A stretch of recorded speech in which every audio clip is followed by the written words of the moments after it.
नमस्कार दोस्तों, MDU official YouTube channel पर आप सभी का स्वागत है। तो दोस्तों, आज की इस वीडियो में हम बात करने वाले हैं आपके एग्जाम्स के बारे में। तो दोस्तों, काफ़ी सारे स्टूडेंट्स के डाउट होते हैं कि सर पेपर को पूरा कैसे करें, क्वेश्चन को कैसे अटेम्प्ट करें, हमारा पेपर 3 घंटे में पूरा नहीं होता तो कैसे करना है, और दोस्तों पेपर में लिखाई कैसी होनी चाहिए, पेपर में टाइम मैनेजमेंट कैसे करें।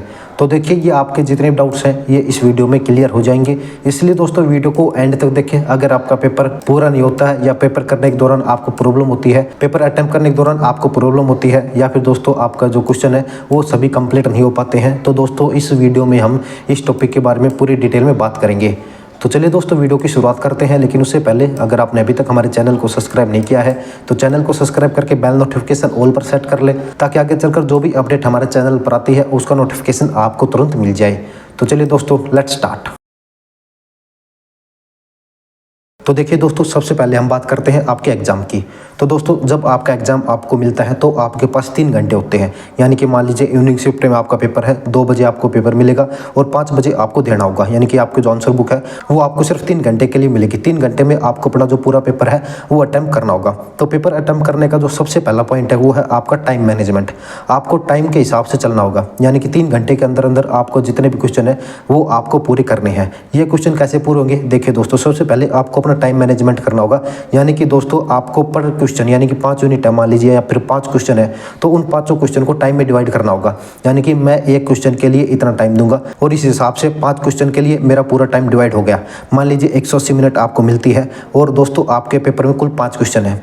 अगर 180 को हम 5 से डिवाइड करेंगे तो आएंगे 36, यानी कि 36 मिनट आपको एक क्वेश्चन के लिए मिलती है। तो दोस्तों आप 30 मिनट का टारगेट लेके चलिए, यानी कि 30 मिनट में मुझे एक क्वेश्चन कंप्लीट करना है, चाहे वो छोटा हो चाहे बड़ा हो। टोटल 5 क्वेश्चन है तो 30 मिनट में मुझे एक क्वेश्चन कंप्लीट करना है। ये दोस्तों टाइम कम इसलिए ले रहा हूँ क्योंकि बीच में कई बार क्लास डिस्टर्ब भी हो जाती है, कोई और टीचर आ जाते हैं बीच में, कई बार फ्लाइंग वाले भी आ जाते हैं बीच में, बाथरूम या फिर कुछ और काम भी आ जाता है, तो इस तरह से हमारा जो टाइम है बाकी का इसमें निकल जाता है। तो 30 मिनट हम एक क्वेश्चन के लेकर चलते हैं। हमने अंदाजा लगा लिया कि 30 मिनट में मैंने एक क्वेश्चन कंप्लीट करना है। तो दोस्तों इस तरह से जब आप टाइम मैनेजमेंट बना के चलोगे तो आपका जो पेपर है वो 180 मिनट यानी 3 घंटे से पहले पूरा हो जाएगा। दूसरा पॉइंट है कि आपके जो क्वेश्चन है वो आपको सीरियल वाइज करने हैं, सीक्वेंस में करनी है। ऐसा नहीं है कि आप पहले दूसरा क्वेश्चन कर रहे हैं, फिर 5वां क्वेश्चन कर रहे हैं, फिर पहला क्वेश्चन कर रहे हैं। चाहे आप छोटा हो चाहे बड़ा हो, आपको पहले पहला क्वेश्चन करना है, इसके बाद दूसरा, तीसरा, चौथा, 5वां, ऐसे क्वेश्चन अटैम्प्ट करना है। अगर आप ऐसे क्वेश्चन अटैम्प्ट करते हो तो आपके सामने जो एग्जामिनर होता है उसको चेकिंग करने में आसानी होती है, क्योंकि उसको जो क्वेश्चन याद हो जाते हैं, वो बार बार एक पेपर की चेक करता है तो उसको क्वेश्चन याद हो जाते हैं कि क्या क्या क्वेश्चन है। तो अगर आप आगे पीछे करोगे तो कंफ्यूज हो जाएगा, उसको सीरियल वाइज सभी क्वेश्चन याद होते हैं, तो इस हिसाब से आपकी जो आंसर बुक है उसको वो आसानी से चेक करेगा, क्योंकि उसे पता लग जाएगा कि इसमें सीरियल वाइज है तो मुझे क्वेश्चन पेपर देखने की जरूरत नहीं है। तो सीधा सीधा आपके क्वेश्चन को, आपकी जो आंसर बुक है उसको चेक कर लेगा। यानी कि आपको अपने सभी क्वेश्चन जो है वो सिक्वेंस से करने हैं। हाँ, ये हो सकता है मान लीजिए आपको कोई क्वेश्चन नहीं आता है, मान लीजिए आपको दूसरा क्वेश्चन नहीं आता है, तो दूसरा क्वेश्चन आपको पता है कि 4 या 5 पेज में आ जाएगा, तो उसके 4 या 5 पेज आप छोड़ दीजिए, बाद में जब आपको करना हो उस टाइम कीजिए उसको। तो ऐसे पेज ही छोड़ दीजिए, जो क्वेश्चन आपको नहीं आता है उसका पेज ही छोड़ दीजिए, इसके बाद अगला क्वेश्चन अगले पेज से अटेम्प्ट कीजिए। एक और पॉइंट इसमें मैं आपको बता देता हूँ, आपका जब क्वेश्चन आंसर आप लिखते हैं, आंसर जब आप लिखते हैं तो उस आंसर को पेज के एंड पे खत्म कीजिए। पेज के बीच में आंसर को खत्म करने की कोशिश कम करके पेज के लास्ट में आंसर को खत्म करने की कोशिश करें, ताकि अगला जो क्वेश्चन है वो नए पेज से नए सिरे से चल हो। ये बात भी आपको थोड़ा ध्यान रखना है। बड़े क्वेश्चन में मैं आपको बता देता हूँ, बड़े क्वेश्चन मान लीजिए 16 नंबर का क्वेश्चन आता है या फिर 12 नंबर का क्वेश्चन आता है, इसमें कम से कम आपको 5 से 6 पेज भरने होते हैं।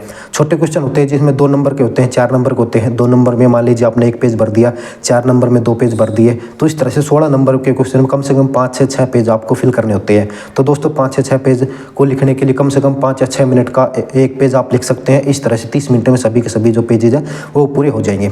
बड़े क्वेश्चन लिखने के लिए सबसे पहले आपको समरी लिखनी पड़ती है।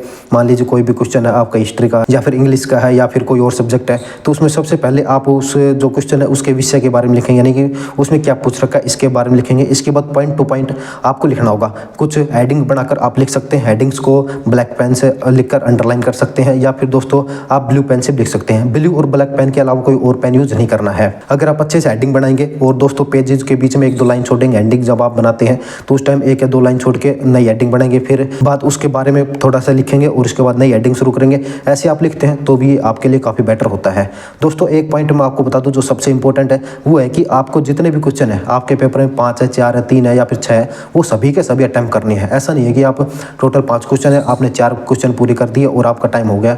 तो दोस्तों यहाँ पर आपको परेशानी होती है। आप जब 5 के 5 क्वेश्चन करके आते हैं, यानी कि अगर पूरा पेपर करके आते हैं तो आपका 80 नंबर का पेपर होता है। मान लीजिए आपने एक क्वेश्चन छोड़ दिया, वो क्वेश्चन 16 नंबर का है, तो सीधे 16 नंबर आपके ये गए, यानी कि अब आपका जो है पेपर वो सिर्फ 80 में से 16 घटा लो, 64 नंबर का तो आपका सिर्फ पेपर बचा है। यानी कि आपके जो नंबर आएंगे अब 64 में से आएंगे, ना कि 80 में से। अगर आप सारे के सारे क्वेश्चन अटेम्प्ट करके आते हैं तो 80 नंबर का हो जाता है। अगर आपको किसी पेपर में नहीं आता है, मान लीजिए कोई क्वेश्चन है वो आपको नहीं आ रहा, बिल्कुल भी आपको याद नहीं है, तो भी दोस्तों आप उसमें कुछ ना कुछ 1 या 2 पेज जरूर लिखने की कोशिश कीजिए। ऐसा नहीं है कि आपको बिल्कुल नहीं पता उस टॉपिक के रिलेटेड, तो कोई ना कोई तो आंसर या कोई ना कोई क्लू तो आपको मिल जाएगा। शॉर्ट आंसर टाइप जो क्वेश्चन होते हैं वहाँ से उसका कोई क्लू मिल जाएगा। तो वहाँ से ऐसे एडजस्ट करके 1, 2, 3 पेज जरूर लिखिए, क्योंकि जब आप लिख के आओगे तो आपको 1, 2, 3 नंबर जरूर मिलेंगे। 2 नंबर मिल जाए, 4 नंबर भी मिल जाए, कोई 1-2 पॉइंट सही भी तुक्का लग जाए मान लीजिए, तो 5-6 नंबर भी मिल जाते हैं। तो यहाँ पर आपके सिर्फ नंबर बढ़ेंगे, कम होने के चांसेस नहीं है। जब आप लिख के नहीं आओगे तो आपको आपके जो पूरे के पूरे 16 नंबर है वो सारे कट जाएंगे। तो इसलिए मैं आपको बता रहा हूँ कि अटेम्प्ट सभी क्वेश्चन करने हैं। जितने क्वेश्चन आपके आ रहे हैं आपके पेपर में है वो सभी के सभी क्वेश्चन अटेम्प्ट करने हैं। अगला पॉइंट है कि जब आप लिखते हो तो टॉपिक से रिलेटेड लिखो। ऐसा नहीं है कि आप कुछ भी लिख रहे हो, या फिर मान लीजिए आपको अपनी घटना बता रहे हो, मेरे साथ ये हो गया वो हो गया तो मैं पढ़ाई नहीं कर पाया, ऐसा नहीं है। जब आप टॉपिक के रिगार्डिंग लिखोगे, टॉपिक के बारे में लिखोगे तो आपको जरूर नंबर मिलेंगे। अगर आप ऐसे कोई आलतू फालतू लिखोगे तो उसमें आपको कोई नंबर नहीं मिलेगा। चेकिंग जो होती है वो नॉर्मल होती है, ना ही हार्ड होती है, ना ही ज़्यादा आसान होती है, यानी कि ना ही ज़्यादा सिंपल होती है, नॉर्मल चेकिंग होती है। मान लीजिए आपने जितना अटेम्प्ट किया है लगभग उतने ही नंबर मिल जाते हैं। कई बार किसी स्टूडेंट के नंबर गलत आते हैं तो वो बाई मिस्टेक आ जाते हैं। ऐसा नहीं होता कि चेकिंग में ही आपके गड़बड़ की गई हो या फिर जानबूझकर आपको परेशान करने के लिए आपके नंबर को काटा गया हो सकता है टाइपिंग मिस्टेक में या फिर काउंटिंग मिस्टेक हो जाती है, तो जिस वजह से आपके कम नंबर आते हैं। लेकिन चेकिंग जो है वो बिल्कुल नॉर्मल होती है। तो दोस्तों इस तरह से जो है आप अपना क्वेश्चन पेपर को अटेम्प्ट कर सकते हैं। पूरा डिटेल में मैंने आपको बता दिया है। सबसे पहले आपको टाइम के हिसाब से चलना होगा, टाइम मैनेजमेंट करना होगा। दूसरा पॉइंट आपको सीक्वेंस से चलना होगा, यानी पहले पहला क्वेश्चन, इसके बाद दूसरा क्वेश्चन, इसके बाद तीसरा क्वेश्चन, तीसरा पॉइंट है आपको टॉपिक से रिलेटेड लिखना है। कोई भी क्वेश्चन हो आपको चाहे आता हो या ना आता हो, अगर लिखे तो टॉपिक से रिलेटेड लिखे। चौथा पॉइंट है कि आपको सभी क्वेश्चन अटेम्प्ट करने हैं, चाहे कैसे भी क्लू निकालो या कैसे भी देखो, चाहे पर्ची बना के देखो या फिर कैसे भी, आपको सभी के सभी क्वेश्चन करने हैं। जो लंबे क्वेश्चन होते हैं यानी कि लॉन्ग टाइप होते हैं उनमें समरी लिखनी है, उसके बाद पॉइंट टू पॉइंट लिखना है। अगर आपको हेडिंग सही से आती है तो दोस्तों हेडिंग बना के लिखेंगे। अगर आपको हेडिंग नहीं आती है तो हेडिंग की बजाय पैराग्राफ बना दीजिए, ये ज़्यादा बेटर रहेगा। पैराग्राफ में आपको 6 या 7 लाइन या 8 लाइन तक फिल कर दीजिए, उसके बाद उस पैराग्राफ को वहीं पर छोड़ दीजिए, 1 या 2 लाइन छोड़कर नेक्स्ट पैराग्राफ चालू कर दीजिए अगर आपको हेडिंग नहीं आती है तो। और दोस्तों जैसा कि मैंने अभी बताया था, चेकिंग बिल्कुल नॉर्मल होती है। आप अपना जो सही क्वेश्चन अगर अटेम्प्ट करके आते हैं, सही पेपर अटेम्प्ट करके आते हैं तो आपको जो है पास कर दिया जाता है। तो दोस्तों ये थी पूरी जानकारी आपके पेपर्स के बारे में। इस वीडियो में हमने बात की है पेपर अटेम्प्ट कैसे करना है, दोस्तों टाइम मैनेजमेंट कैसे एडजस्ट करना है, आपको कैसे लिखना होगा और टॉपिक से रिलेटेड कैसे डालना होगा, और दोस्तों चेकिंग कैसे होती है। आई होप कि यह वीडियो देखने के बाद आपके सभी जो डाउट्स है वो दूर हो गए हैं। लेकिन अगर अभी भी आपको कोई डाउट है तो आप हमें कमेंट बॉक्स में लिख सकते हैं, या फिर दोस्तों सोशल मीडिया पर जैसे कि व्हाट्सएप पर, इंस्टाग्राम पर, टेलीग्राम पर DM कर सकते हैं। वहाँ पर भी आपको सेटिस्फाइड आंसर दिए जाएंगे। इन सब के लिंक्स आपको डिस्क्रिप्शन में दिए गए हैं।